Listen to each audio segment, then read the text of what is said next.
Et on se retrouve donc pour cette revue de presse de l'économie.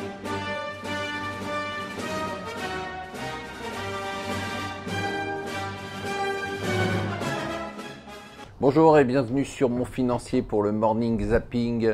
Alors nous sommes le mercredi 18 juillet et en une du Figaro, on a Macron qui a décidé d'être gentil avec les syndicats et le patronat et qui leur dit je ne vais pas faire de réforme sans tenir compte de votre avis. Voilà, qu'est-ce que c'est gentil. On apprend aussi que les Français sont toujours, malgré les nouveaux modes de consommation et de paiement, sont toujours aussi accros au cash. Bon, Donald Trump a été obligé de faire maladroitement machine arrière après sa déclaration qui a déclenché un tollé, même chez les républicains, sur le fait qu'ils pensaient que Poutine et les Russes n'avaient pas de responsabilité dans l'ingérence dans la campagne américaine. Il a dû faire machine arrière. Une fois de plus, il s'est ridiculisé. Je ne sais pas si c'est une bonne nouvelle ou une mauvaise nouvelle. Le contrôle fiscal rapporte moins d'argent à l'État. On ne sait pas si c'est le nombre de fraudes qui a diminué ou si c'est la détection des fraudes qui a diminué.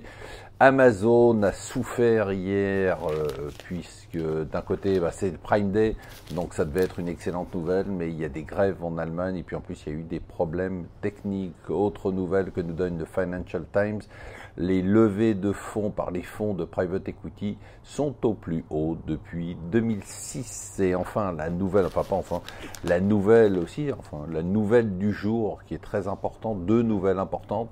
C'est qu'on vient de signer un deal historique, puisque c'est le plus gros deal commercial de libre-échange jamais signé entre le Japon et l'Union européenne. On parle quand même de 600 millions d'habitants et de 30% du PIB mondial.